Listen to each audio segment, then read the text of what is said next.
Good day, everybody, and welcome to another edition of the Military and Foreign Affairs Network. I am your host, the voice of reason. Today, we are in day 66 of the ongoing war between the Russian Federation and Ukraine.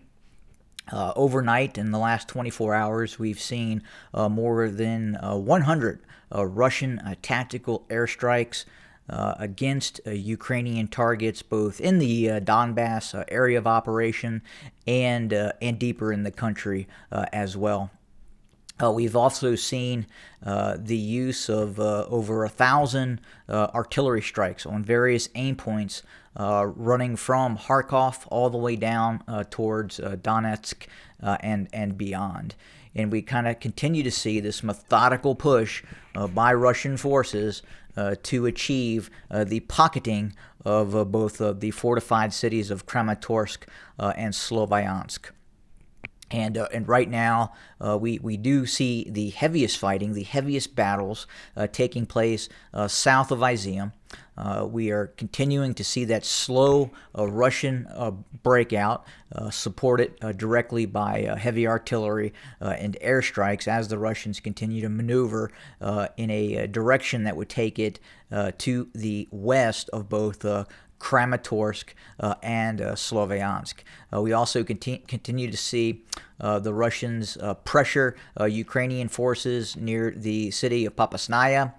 That city has been cut in half by Russian forces. We continue to see vicious house-to-house, street-to-street fighting taking place in that city as the Ukrainians continue to provide very tenacious resistance against Russian forces.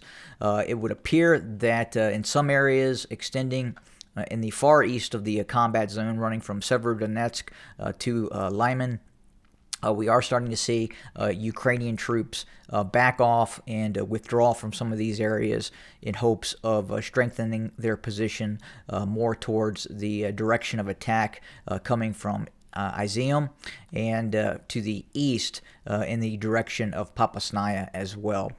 So I guess the question is has the Ukrainians written off Severodonetsk and the town of Lyman and are looking to form a defensive line east of the Severensky Donets River? Could be a sound strategy, and it seems like a reasonable strategy at this point, considering the heavy pressure that they are under, meaning the Ukrainians are under, especially in Severodonetsk and some of these areas with the use of heavy artillery. This town, Severodonetsk, for all intents and purposes, has reportedly been completely destroyed. Well over 70% of the buildings have been hit with artillery fire, and again, the town has sustained just massive damage. And the Ukrainians are now acknowledging that they are taking serious losses in this ongoing offensive by Russian forces. At the same time, we continue to see the Ukrainians attempt limited counterattacks. We are seeing this mainly in the area near Kharkov or Kharkiv, however you wish to pronounce it. The Russians have obviously moved forces from this locale further to the south to help facilitate the pocketing and envelopment of Kramatorsk and Sloviansk and defeating a lot of those battle-hardened higher-end Ukrainian maneuver brigades that are operating in the southeast, running from Donetsk up towards Luhansk.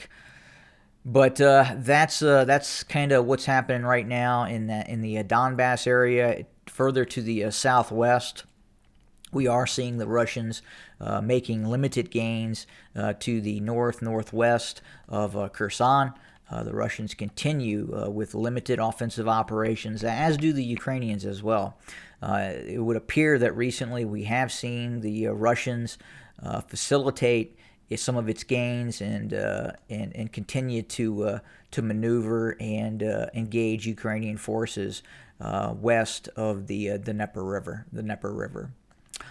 So what is the Russian plan right now? What are we looking at in terms of the the final stages of where this could end up going in terms of what the Russians would need to see as key points to victory.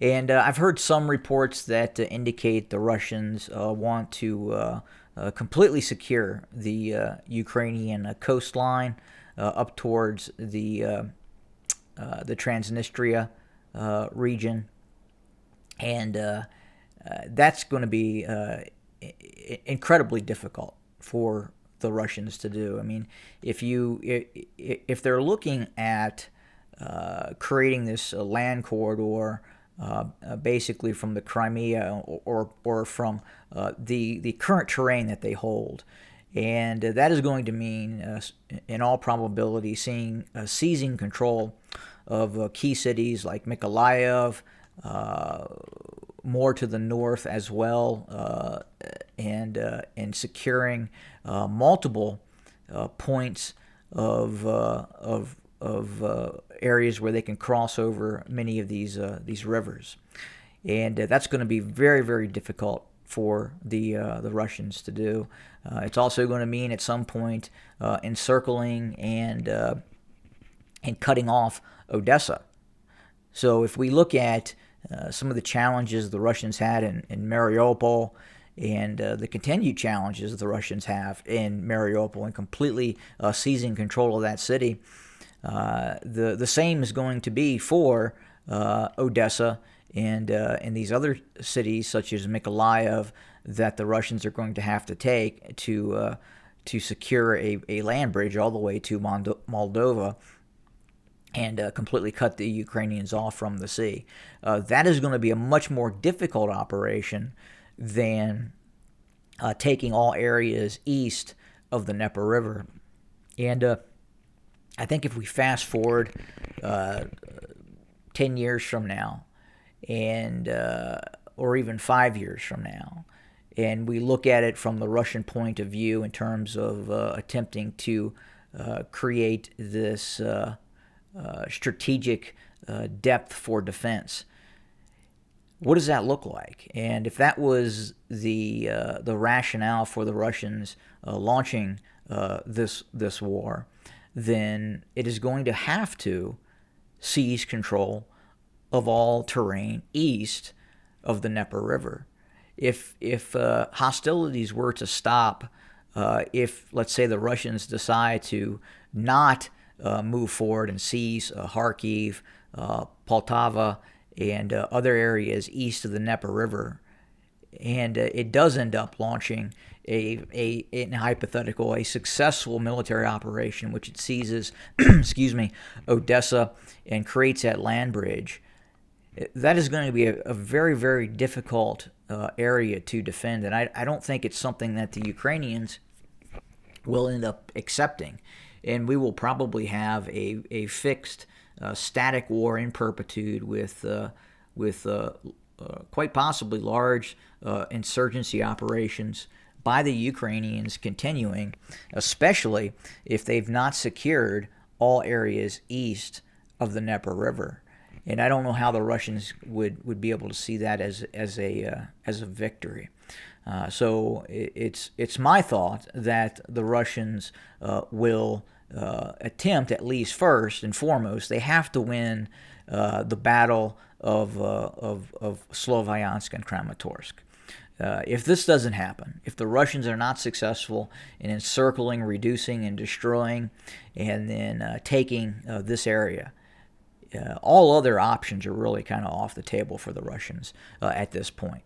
And you could be looking at an eventual military defeat, as surprising as it is for the Russians. And that's why the Russians right now are so concerned with the success of this operation.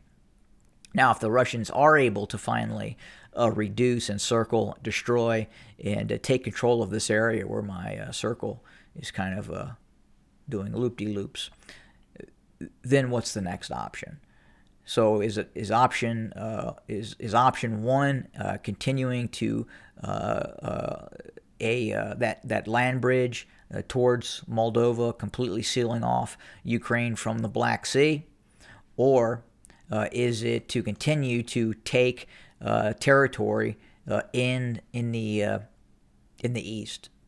And I think the long-term strategic situation would be more beneficial to the Russians if they were able to seize all terrain east of the Dnieper River. Once they're able to do that, then I would say that stage 3 of the operation would be to move towards that land bridge towards Moldova. But first, they have to seize control of Kramatorsk and Sloviansk in this area, and then I believe the next phase will be seizing control of eastern Ukraine. Now, the only way that's going to get done by the Russians if the Russians completely mobilize. I don't think the Russians are going to be able to do this if they do not completely embrace what you would define as total war and launch complete mobilization and expand its armed forces rather dramatically. And even before the war started, I had stipulated that if Russia wants all of Ukraine, it was going to have to mobilize, and we weren't seeing that happen as of yet. We are seeing limited mobilization and kind of like this covert mobilization occurring, but we've not yet seen the national mobilization that would need to happen for the Russians to be able to take really large chunks of Ukraine. Look, it tried and failed its initial operation to decapitate and seize control of Kiev. I know that that's from the Russian side. The Russian supporters, they're going to continue to stick to that narrative that it was designed to divert Ukrainian forces from the real goal, which was the Donbass. But that's not what happened. And you can stick with that all you want, but look, the Russians made a valid attempt to seize control of Kiev under the auspice that resistance was not going to be at a level in which it would deny Russian forces that goal. And quite possibly the Russians, as the operation continued, thought, well, maybe we have to destroy a couple of key Ukrainian military units, and then quite possibly Ukrainian military resistance around Kiev would crumble. Unfortunately for the Russians, that's not what happened, and the Russians had to withdraw from that area because the likelihood of continuing to continue operations in the southeast, which they still needed and wanted to do, was not going to happen given the situation around Kiev. They had to move some of those forces out of there, or a lot of those forces, in order to facilitate the continued successful military operations in the Donbass. But that's kind of where we're at right now. I would anticipate that, in all probability, it's very, very likely we are going to see some sort of escalation in the not too distant future. And what I mean by that is, I think at some point it is very, very likely we are going to see Russian forces quite possibly engage NATO forces at some point. This war does not appear to be ending. In fact, it continues to escalate. Although the hyperbolic media narrative, at least here in the West, is toned down a bit. It obviously is not seeing that, and I don't know if that's it's just the attention span of Western media is looking at other things right now, and not so much focused on the Ukrainian-Russian war, given the amount of time that it has been going on. But we are seeing Russian and the Transnistrian forces mobilize in this area. That is probably due to forces of both NATO that is moving forces into this area, and then at the same time, it's highly probable we are seeing a buildup of Ukrainian forces as well, and I would not eliminate the possibility of the Ukrainians moving in to the Transnistria, and its goal would be to attempt to take control and make those two Russian battalions that are in Transnistria to surrender.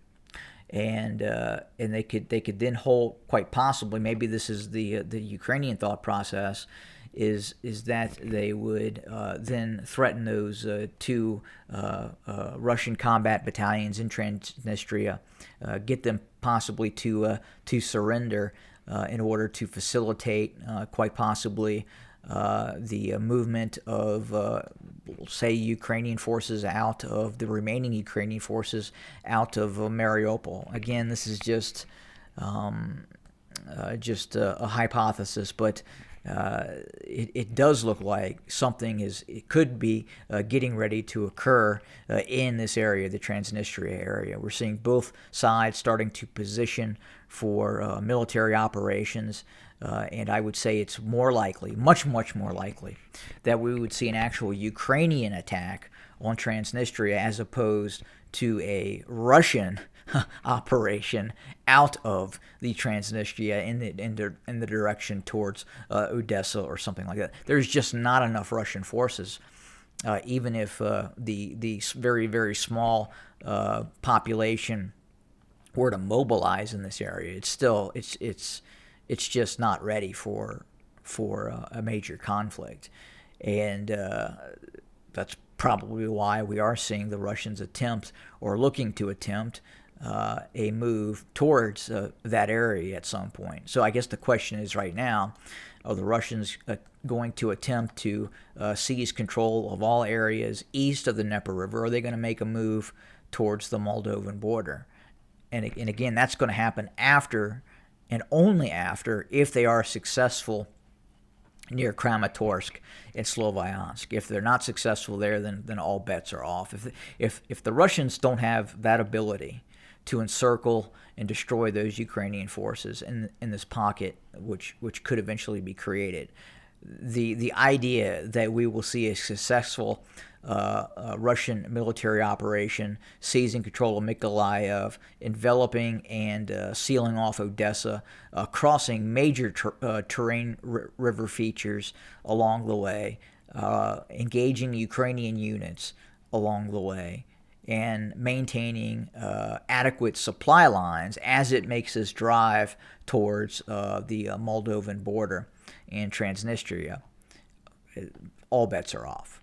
If the Russians aren't able to do it over here and win this, then forget about it. It's just not going to happen in the Southwest in terms of that land bridge all the way to Moldova. And quite honestly, again, I don't think from a strategic viewpoint, it just doesn't seem smart for the Russians to continue to Moldova without taking all areas east of the Dnieper River. Now, if the Russians are going to do that, like I said, they're going to have to mobilize. This is going to have to be a national effort where Russian society is bought into this operation. If that doesn't happen, then they're not going to be able to do it. They're just not. And then the question is the Russians just looking to take all areas of Donetsk and Luhansk, and is Kramatorsk and Sloviansk their final objective? And if the answer to that is yes, and the Russians then declare victory and want a ceasefire, they're going to be in a very bad predicament in about 3 to 4 years, because the Ukrainian military is going to rebuild. And I don't think the Ukrainians, having not been completely militarily defeated, are going to accept that. And I think we'll end up, if the Russians declare that in attempt to stop the war going forward, if they take Kramatorsk and Sloviansk, if they're able to do that, then we'll be right back to where we were before, albeit the Russians control a bit more territory. And how long does that last? I don't know. The Ukrainians are probably not going to accept it. They're probably going to attempt to continue to mobilize their military forces and look to take back, quite possibly, a lot of this terrain that was taken by the Russians. So, with that being said, fast forward, there is no Russian victory. With that being said, the Russians are going to have to take this area east of the Dnieper River in order to kind of create that strategic depth that they're really looking for, some sort of key terrain feature that the Russians are able to defend in the near future and long future as well. And that's why this current battle is so damn important for the Russians right now. If they're not able to do this, if they're not able to complete these objectives of seizing Sloviansk, Kramatorsk, Severodonetsk, then they're going to lose this, and that's what will absolutely happen, unless the Russians are able to conduct a national mobilization and fully prosecute the war and make all efforts to win it. And that's kind of the way I see it shaping up right now. Obviously, we could see something different. I would not have believed that the Russians would have made the type of move that it made towards Kiev, given really kind of the lack of preparation and the length of time that Russian forces were in Belarus. It wasn't a very significant amount of time for the Russians really to prepare for that operation.